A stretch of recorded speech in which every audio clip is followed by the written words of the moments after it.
Ministry isn't about climbing a ladder, it's about washing feet. Ministry isn't a job you clock into, it's a calling you live out.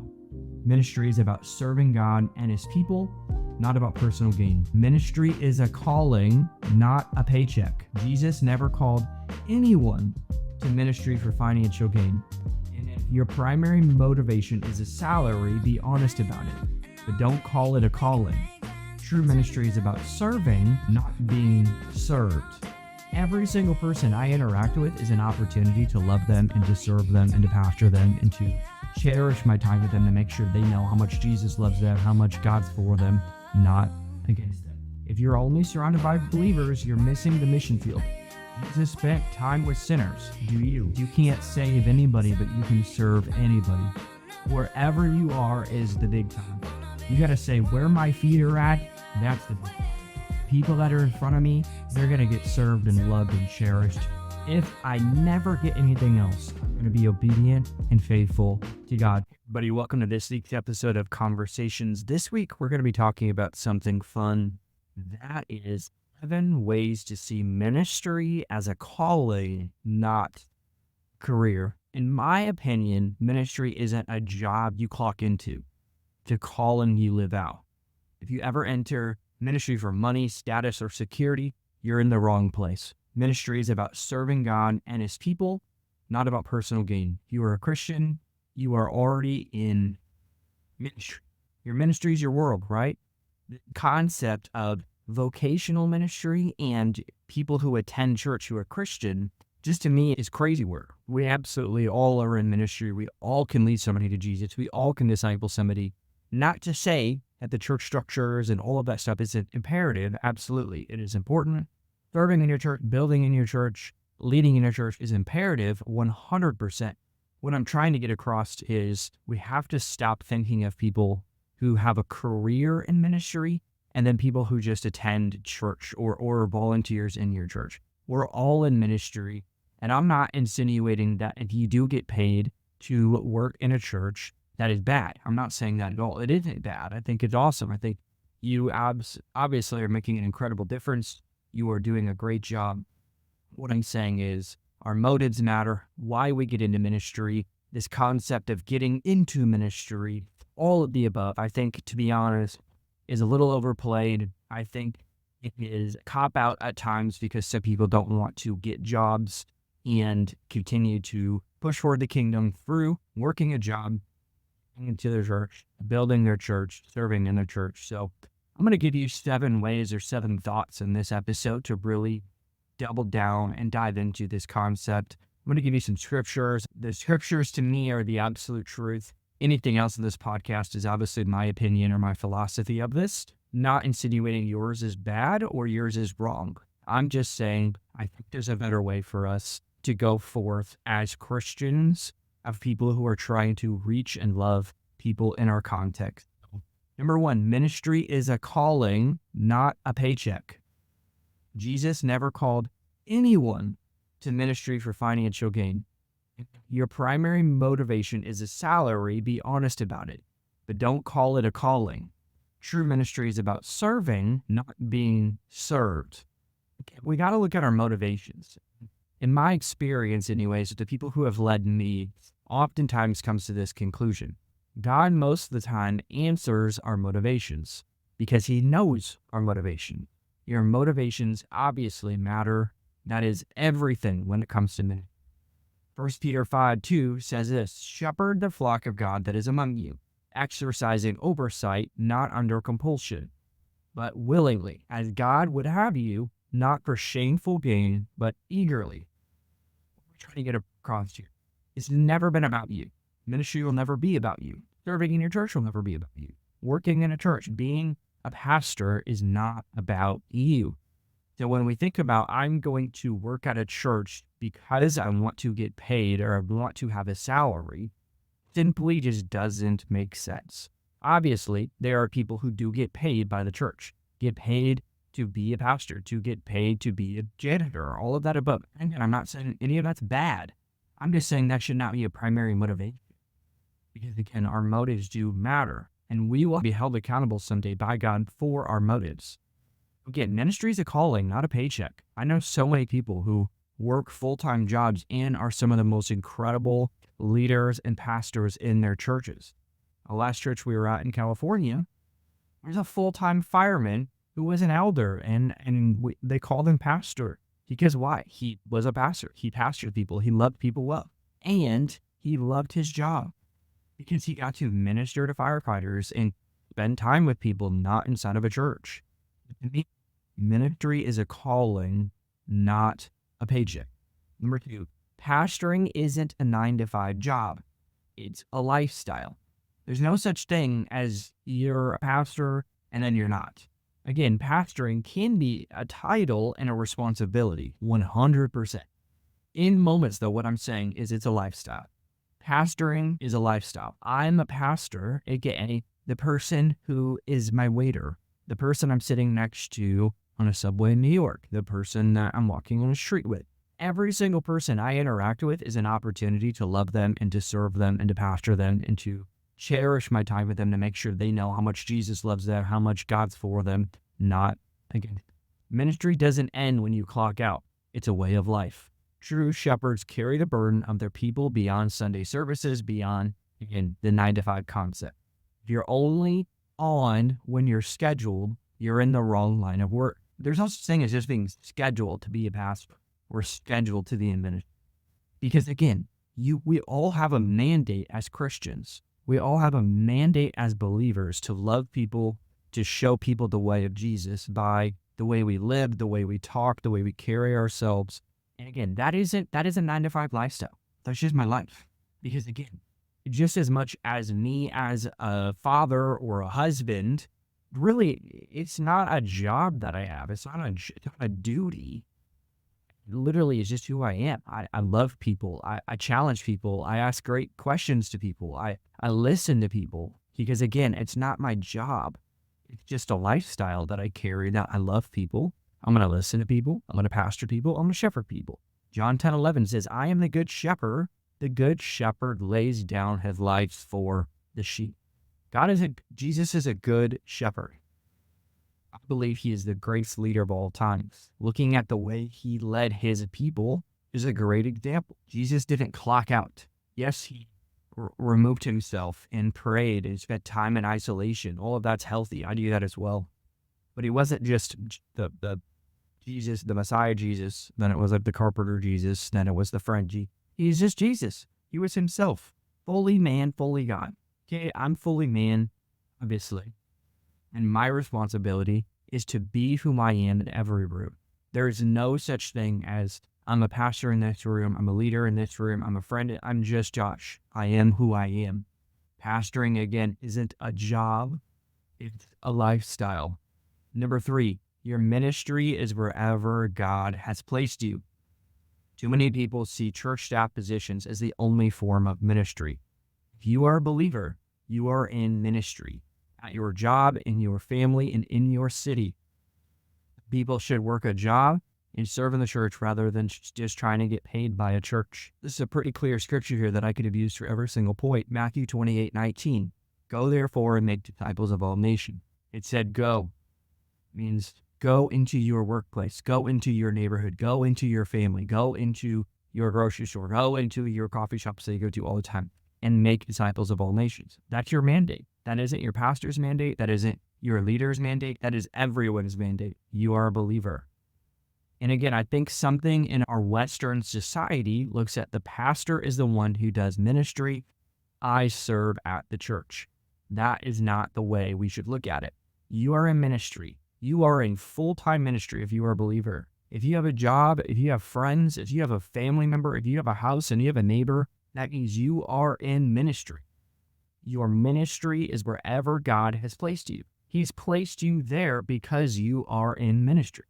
Because why? You are supposed to minister to your neighbor. You're supposed to minister to your family, to your friends, to your community, to your coworkers. You have to understand it. You have to get this across. God has placed you there because he believes you are the person to reach that person that is in your life. We have to be aware of this. Some people, again, just work a job and serve in the church.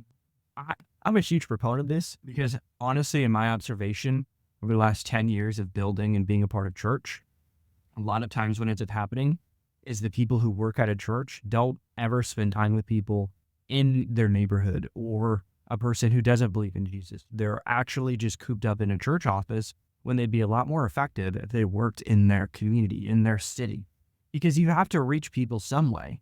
You can't just assume that your Facebook ads for your church website are going to be the way that your church is going to grow, where people are going to find Jesus, more importantly, because you are the person. God has literally sent you to your city, to your neighborhood, to your family, because he believes you are the person to reach people.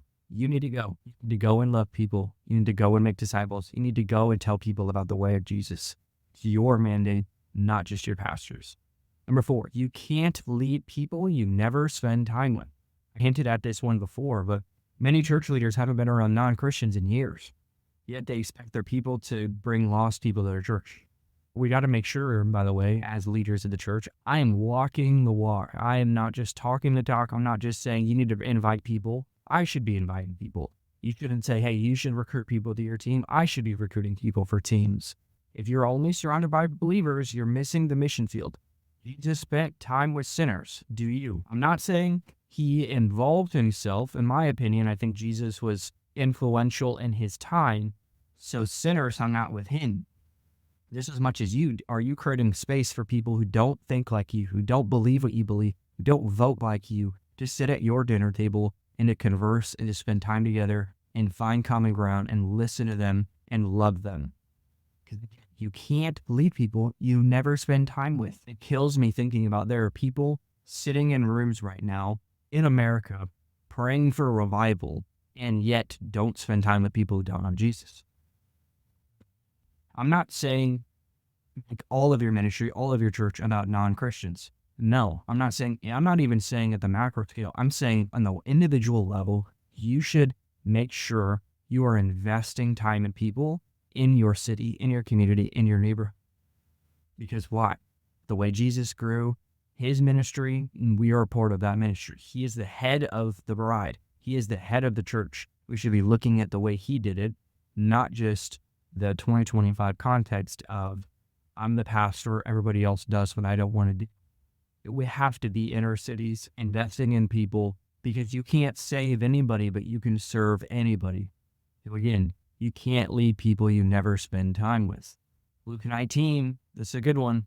For the Son of Man came to seek and to save the lost. It's his mission. That was Jesus' mission right there. Came to seek and to save the lost. That's our point. Our point is to make sure people understand there's a real God and he loves them.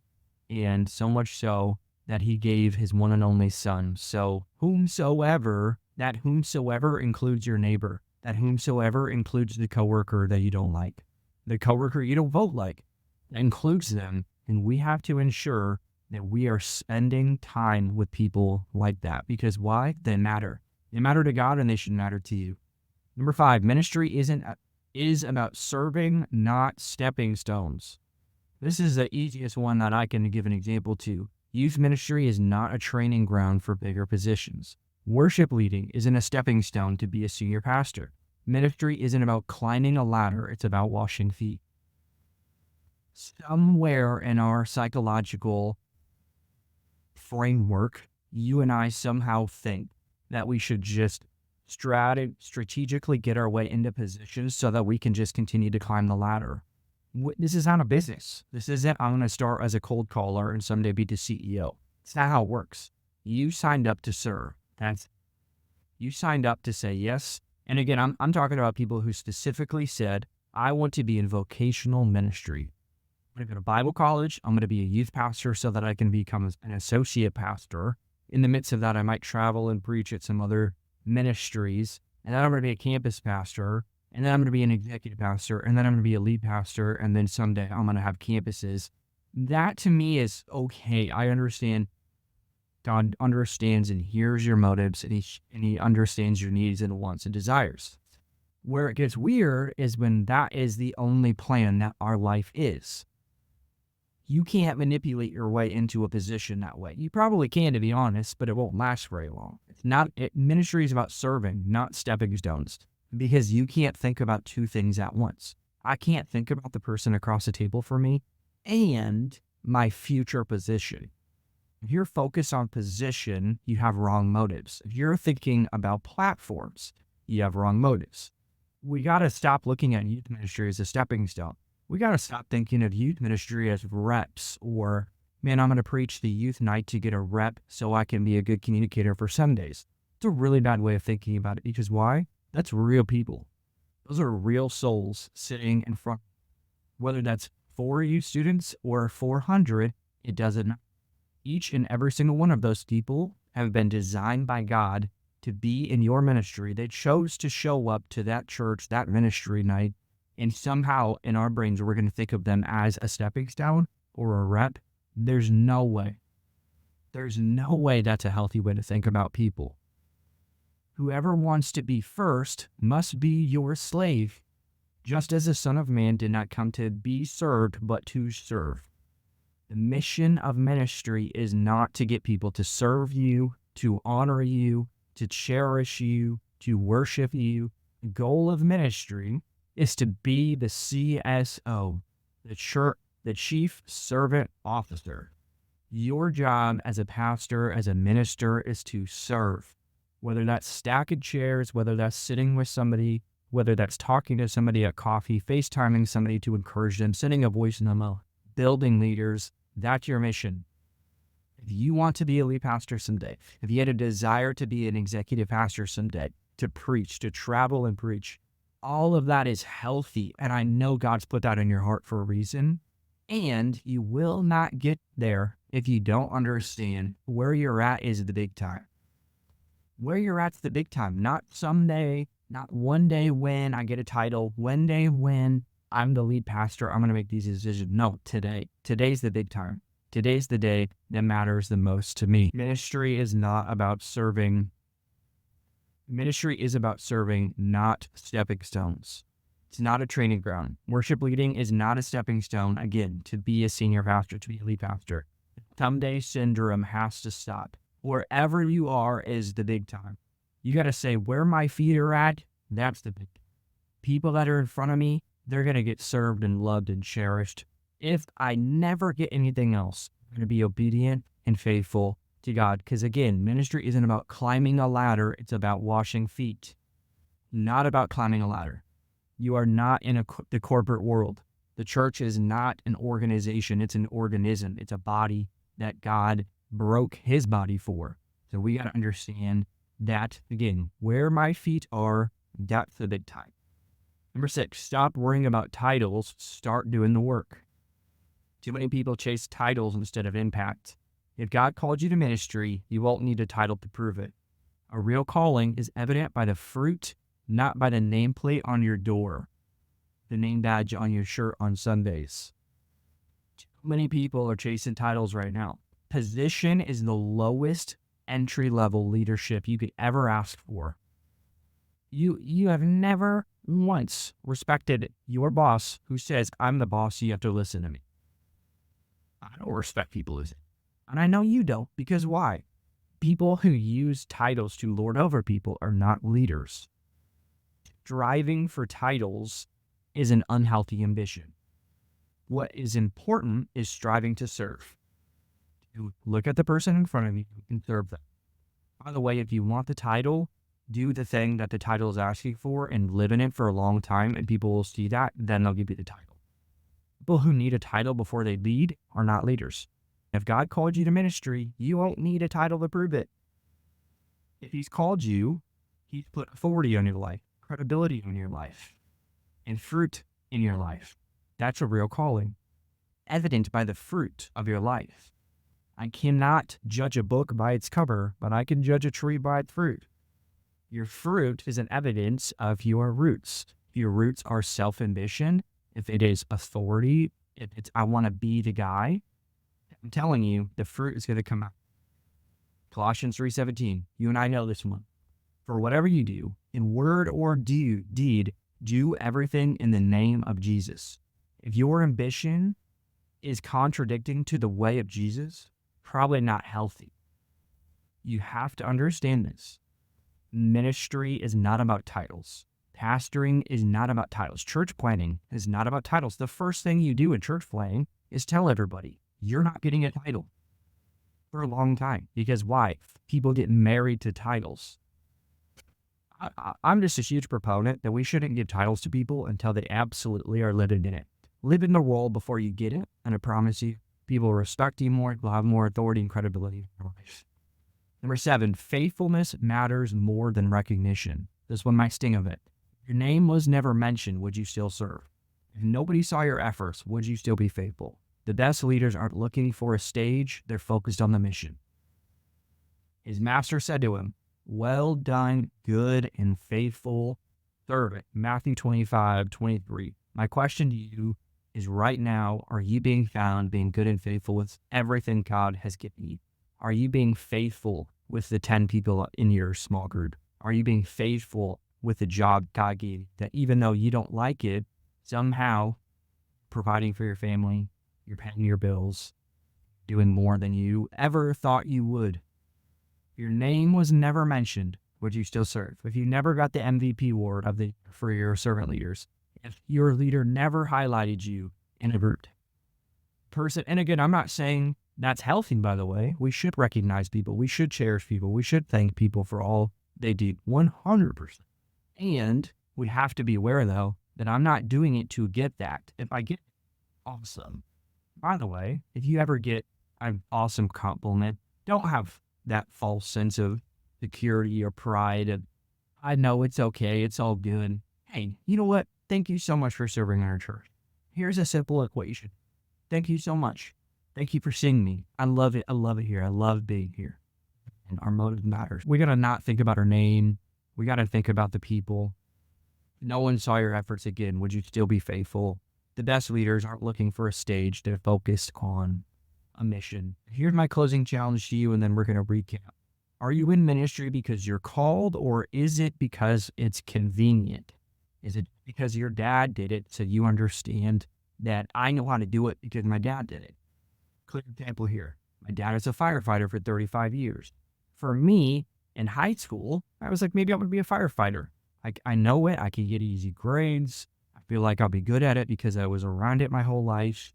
By osmosis, I learned a ton about firefighting, but then I realized I wasn't called to be a firefighter. Wasn't supposed to be. Maybe if I did, it would have been fine. But all in all, what I'm saying is don't do it just because your dad did it, or your parents did it, or your grandpa said you should do it. Do it because you're called to do it. Do you serve for recognition, or would you still give your all if no one noticed? By the way, God notices. God sees it. God honors the things you do in private, actually more than the things you do in public. Step into ministry with the heart of a servant, not the mindset of a career seeker. This is a calling. Live like it. So here's the 7 points again. I hope this helps somebody. I hope this challenged somebody. I hope that you will look at your job right now as a church leader, not as a job anymore. Because ministry is a calling, not a paycheck. Just never called anyone to ministry for financial gain. Number 2. Pastoring is isn't a 9-to-5 job, it's a lifestyle. Ministry doesn't end when you clock out. True shepherds carry the burden of their people beyond Sundays. 3. Your ministry is wherever God placed you. Too many people see church staff positions as the only form of ministry. If you're a believer, you're in ministry. Number 4. You can't lead people you never spend time with. Many church leaders haven't been around non-Christians in years, yet they expect their people to bring lost friends to church. Number 5, ministry is about serving, not stepping stones. Ministry isn't about climbing a ladder. It's about washing feet. Number 6, stop worrying about titles. Start doing the work. Many people chase titles instead of impact. If God called you to ministry, you don't need a title to prove it. A real calling is evident by the fruit, not by the nameplate on your door. And number 7, faithfulness matters more than recognition. If your name was never mentioned, would you still serve? If nobody saw your efforts, but by the way, God does, would you still be faithful? The best leaders aren't looking for a stage. They're focused on the mission. I hope some of those points helped you. A thought hits you. I believe, again, we have to understand this, that in 2025, ministry is not a job. Ministry is not a career. Ministry is a calling. The calling and mandate by God for you, no matter what. If you are a Christian, you are called to ministry. You are called to go and make disciples. You are called to love people. You are called to reach your city. Because again, it isn't even an option. It's not an obligation either, by the way. We get to do this. We get to love people because God has been so generous to us. He's been so kind to us. He sent his one and only son to die for you so that you can tell somebody else. Again, we're overcome by the blood of the Lamb, word of the testimony. The easiest way to know you're in ministry is to ask yourself, am I a Christian? If you're a Christian, you're called to ministry. We'll see you next week. Thank you so much for listening to this episode of Conversations. If you can, please leave a review on Apple Podcasts or Spotify or wherever channel. I think we're on like over 22 different podcasting platforms. Thank you so much for listening each and every week. Thank you again. We'll see you next week.